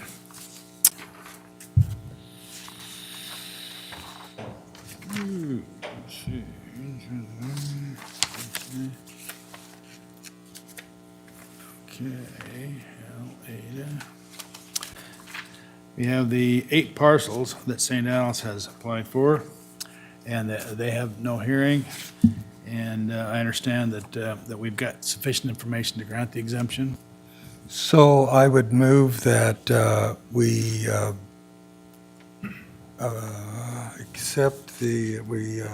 approve the tax, I move that the Board of Commissioners sitting in the Board of Tax Equalization approve the tax exemption appeals on parcels number R1013740260 and R1013740270 and R1013740330 and R1013740340, and R1013740365, and R7777811112, and R807007, and authorize the chair to sign the documents on behalf of the board. All right, is there a second to the motion? Second. Okay, any further discussion? Hearing none, all in favor, say aye. Aye. Aye. Aye. Motion carries. Okay, we now have a provisional tax exemption for the Cuna Lutheran Church. Does anyone here wish to speak to that? I understand we've got the information that we needed on that, correct? Okay. So I'll accept a motion.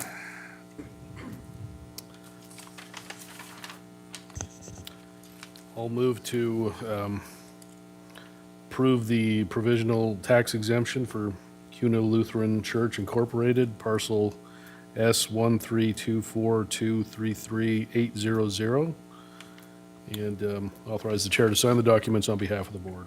I second the motion. Any further discussion? Hearing none, all in favor, say aye. Aye. Aye. Motion carries. Thank you. Okay, now we'll take up the assessment methodology appeal on Fife Tucker's touch mark at Meadow Lake Village. Go ahead. On this one, we're going to hear from our assessor first, and then you can give your response.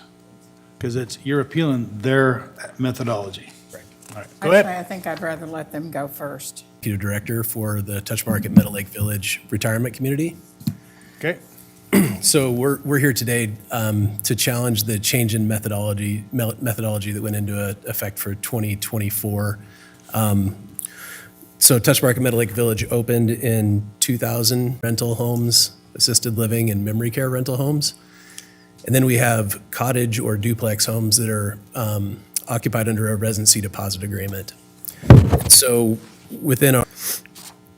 the way that agreement works is that in exchange for a large upfront deposit from these residents, somewhere in the range from $500,000 to $600,000, Touchmark grants a residency certificate to those folks, which grants them a life estate interest in the improvements on the property that they're occupying.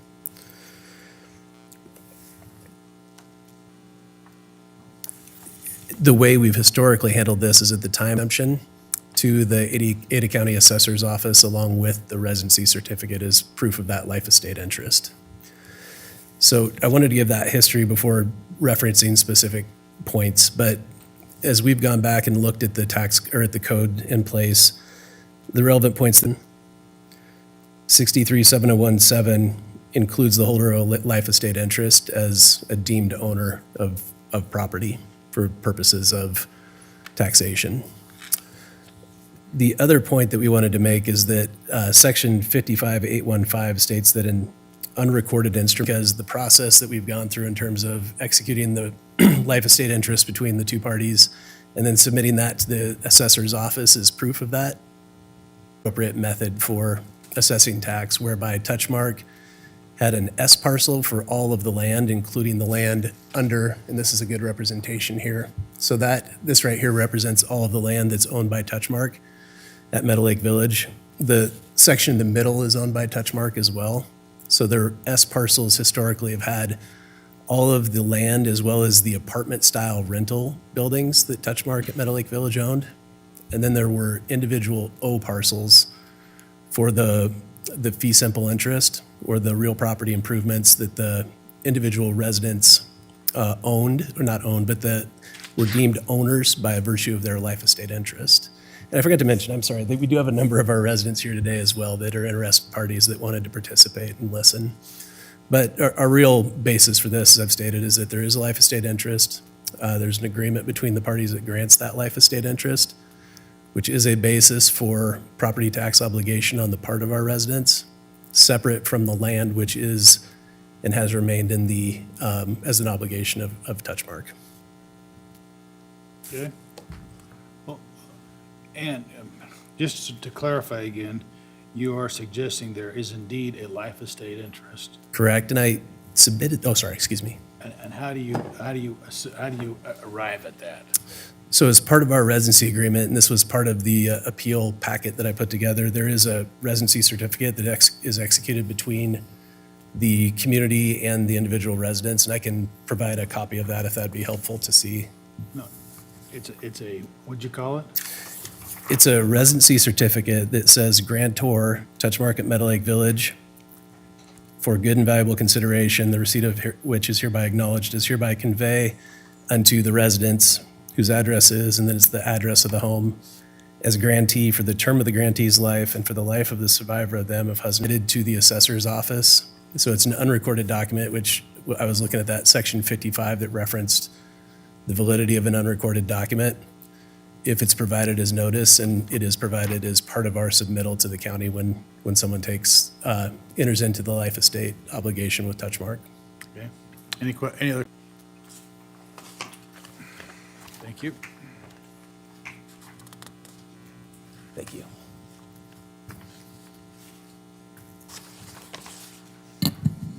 Good afternoon, Mr. Chairman, Commissioners. Rebecca Arnold, Ada County Assessor. Processes and procedures that had been in place at the assessor's office.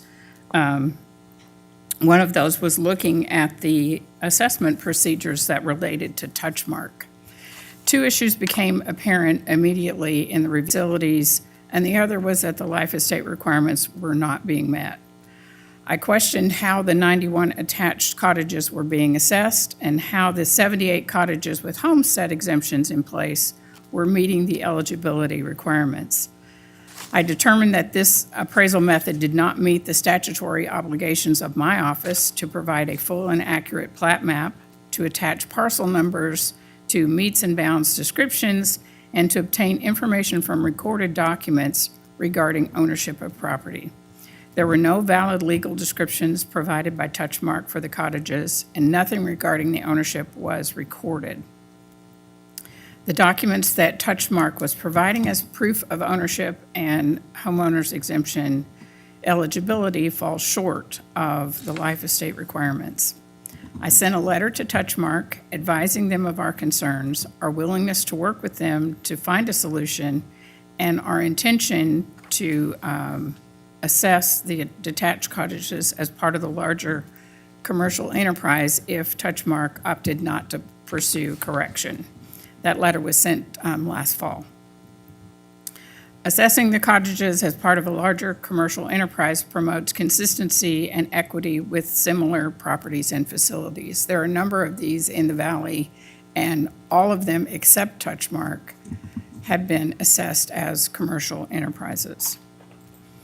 I also sent a courtesy letter to occupants of the Touchmark cottages, both to those with homestead exemptions as well as those without the exemption. The letter resulted in several phone calls with occupants, which revealed there were even more issues related to the homestead exemptions that had been granted to the occupants of the cottages. A few of them actually expressed that they had no knowledge of the homestead exemption, knowing that they even had one or submitting the paperwork to qualify for one. Discussions with Touchmark continued well into 2023 and 2024, but Touchmark has not taken any action to correct the situation. I've attached in the packet an example of one of the issues that arose after the letters went out. Actually, this one came up through a different avenue, but this occupant indicated that he was not aware that he had a homestead exemption, which shows that the exemption was in place for 2023, and that the company, Touchmark, received the benefit of the homeowner's exemption. In this particular one, Charles Benninger, is that the fellow's name? Yes. Yeah. Did he sign a homeowner's exemption? Oh, who actually submitted that document? But he had no knowledge of it. That's what he said. Huh. Okay, and I guess the question would be, did he pay the property taxes or did Touchmark pay the property taxes? 23. How does that work if they have a life estate? Does that mean when they move out, the life estate is extinguished? So there's a document that we submit to the assessor's office when the residency agreement is terminated. So it's a release of all claims. The departing residents do, yes, departing residents do, and then we would be entering into a new agreement with the new party. Apparently, those documents have not consistently been submitted to our office. Okay. All right. Any questions from the commission? If I could, Commissioner, so Go ahead. You need rebuttal. to the assessor's office so that they have the information.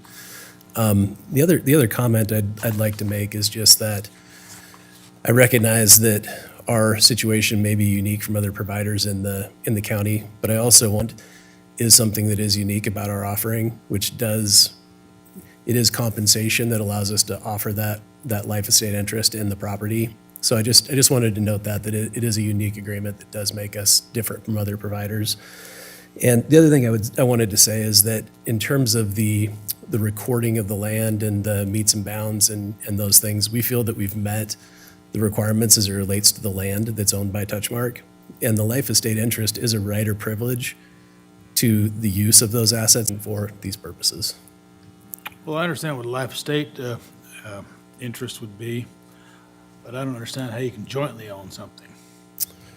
So the way historically it's been done, and this is, the case that we kind of keep going back to is State of Idaho against Tobias, where we are the owner of the property, the land, and the improvements, but the granting of a life estate interest in that real property is a method by which ownership is deemed to be in the hands of the residents for purposes of these tax charges. Okay. Go ahead.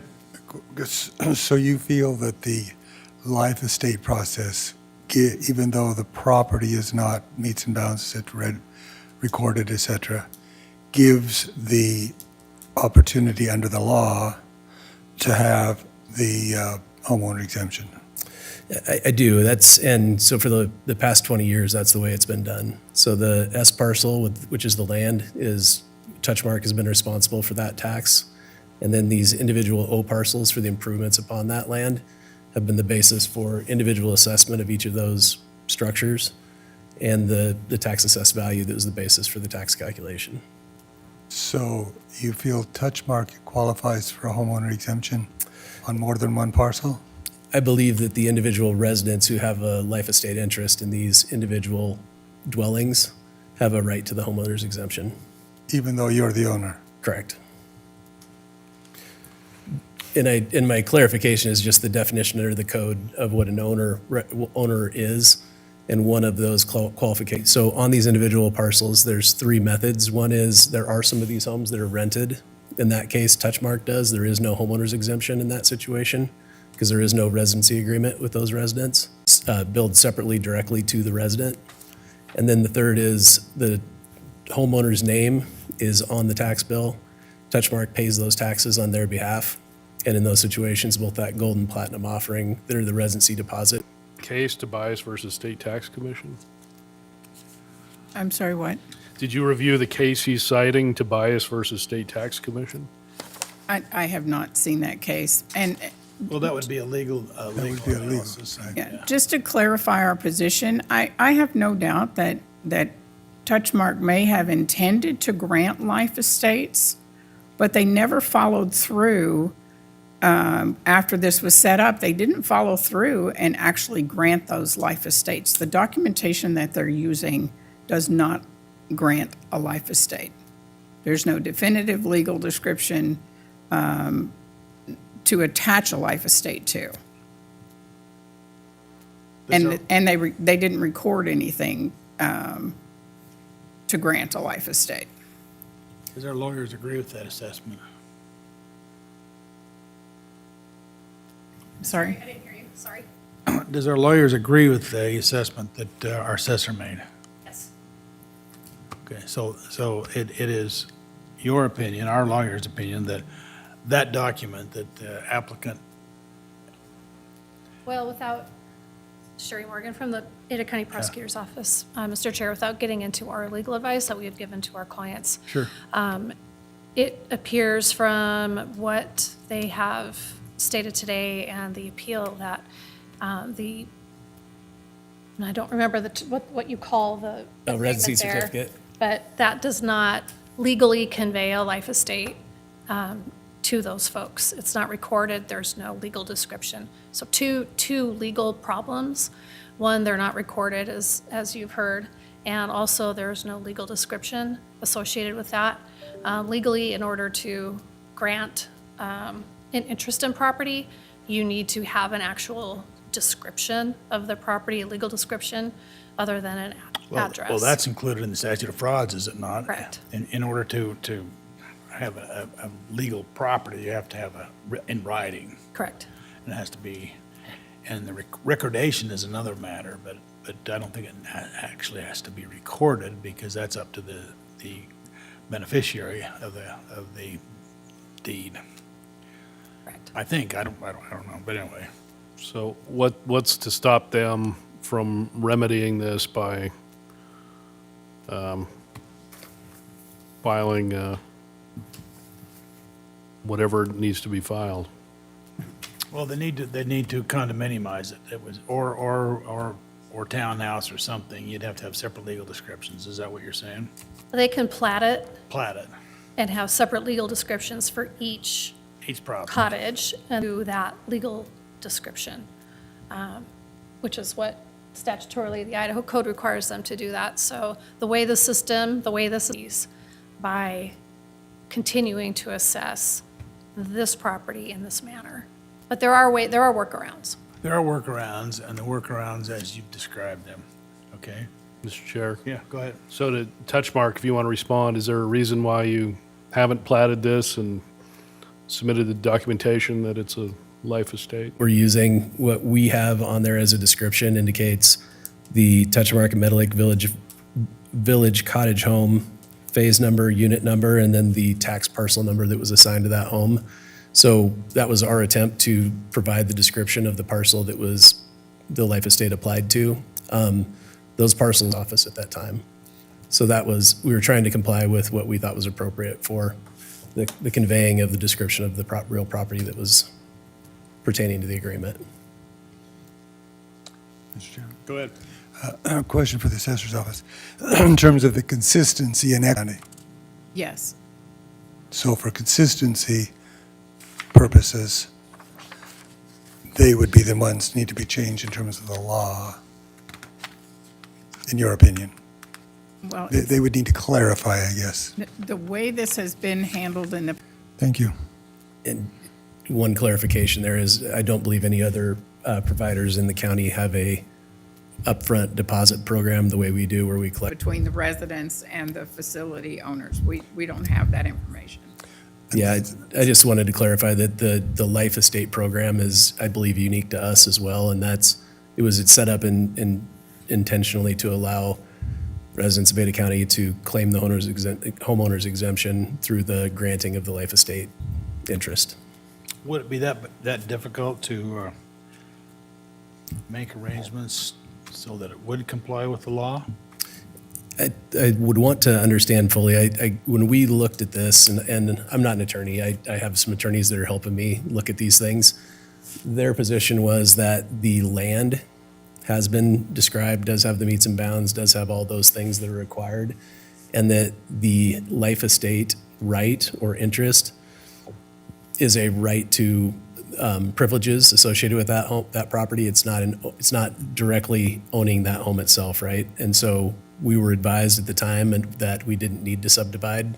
Well, But wait a minute, a life estate, it suggests ownership. yes, it's under You the, just said that it doesn't.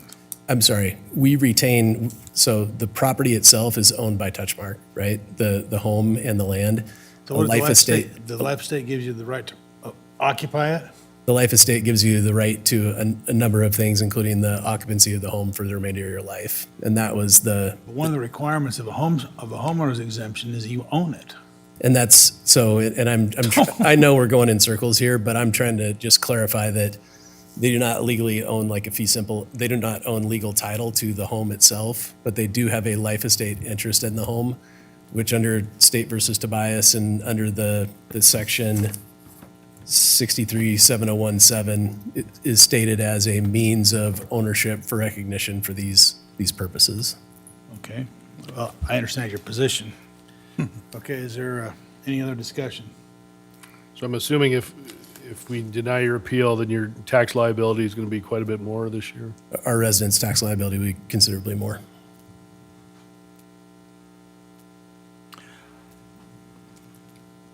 But there is a way to resolve that. And I want to be sure, a cottage home, Well, I think that's what the code says. The code says you need legal description of any property that qualifies for a homeowner's exemption. Is that not right, counsel? What we need to know is that a requirement of the homeowner's exemption law that provides for an exemption of certain properties? Well, the homeowner's exemption statute does allow a life estate, so folks to have a life estate and property, and you can get an exemption if you have a life estate. So that's valid. And a life estate it's not full ownership, but when you talk about ownership of real property, you frequently talk about the bundle of sticks. So a life estate, you don't own the entire bundle, but you own some, you have the right, like you said. You do own the entire bundle for the duration of your life. Well, you have a few of those sticks, which include occupancy, and there's probably a few other ones, but it's a life estate. So that's the issue, the legal issue that the assessor has with how these folks have set this up. And I think the owner is sometimes a little confused, because you suggest that you own it, and you've granted like a temporary ownership. They would own title, so title is with Touchmark. But Title is not with the title is individual folks. Title is with Touchmark. That seems clear to me. Right. Any other questions, or? No, I guess that's the real issue, though, right? That's the real issue, and do you have any questions? Well, under the timeline for this process in Idaho Code, would they have time to fix this and still get their homeowners exemptions for this year? Yes, Idaho Code right now does provide for an application for the homeowner's exemption, clear up to and including the end of the 31st December day of December. 31st, so And then possibly. And then it's applied retroactively, so That's that's the way it currently is. currently, that case is on appeal. There's some litigation on that too, right now, because it's a complicated matter. But yeah, that could be, because in fact, we have some issues to deal with later today that are on that very issue. They're applying for the homeowner's exemption like now, and they get retroactive application. So yeah, the owners could receive retroactive application if these things were done correctly. If adjustments were made. Yeah, if adjustments were made. And so, and I think that is the issue, is we have to respond to the information that we have in front of us. And it does seem that it may have been for the last 20 years, and I understand why that would be problematic to have been used to that. But apparently, I think I understand it well enough. okay. Is there a motion? So based on that, and that there are ways to correct this in terms of the homeowner's exemption this year, application of this particular section of the code, and the recommendation of the assessor's office that we move forward and address the methodology issue that's on the table, I would move that the Board of Commissioners, sitting in the Board of Equalization, deny the appeal on the Assessment Village LLC and authorize the chair to sign documents on behalf of the board. Again, with the clarification that there are ways that this can be addressed for the people in Meadow Lake right now this year on the current issue at hand, because we're just dealing with the methodology question at this point. Is there a second to the motion? Second. okay, through, and that is to get the proper legal descriptions, get the proper deeds, granting a life estate, and then all the people who had the homeowner's exemption can apply again and then get, but there would be different parcels and ask for a remedy based on your legal analysis. So there are two remedies for you. Yep. But anyway, with that, is there any further discussion? Hearing none, you've heard the motion. All in favor, say aye. Aye. Aye. Motion carries. Thank you. Thank you. Yeah, thank you. Okay, we now, questions on these? Mr. Brad, do you want, we need somebody sitting in this chair. Well, I think these are just, I know. Well, they are, what we have next is evaluation appeals, and I guess we've got those issues resolved. No hearing, changes, but no hearing, correct? That is correct. All right, well, I'll accept a motion on the changes, no hearings, 25 parcels. Mr. Chairman, I move that the board, because we can do all of these together. Giving them all together if you'd like. Sitting at the Board of Equalization, approve the assessor's modification on parcels listed under changes, no hearing. Uphold validations on parcels listed under no change, no hearing. And authorize the chair to sign the documents on behalf of the board. Okay, is there a second to the motion? Second. Okay, you've heard the motion. All in favor, say aye. Aye. Aye. Motion carries. Next, we have BOE adjustments. Primary role, 308 parcels. Lot. That's a lot. Are these all homeowners exemptions? These are going to be all parcels, so Parcel. could be all over the board. So Okay. these are where, All right. I'll accept a motion on BOE adjustments. Primary role, 308 parcels.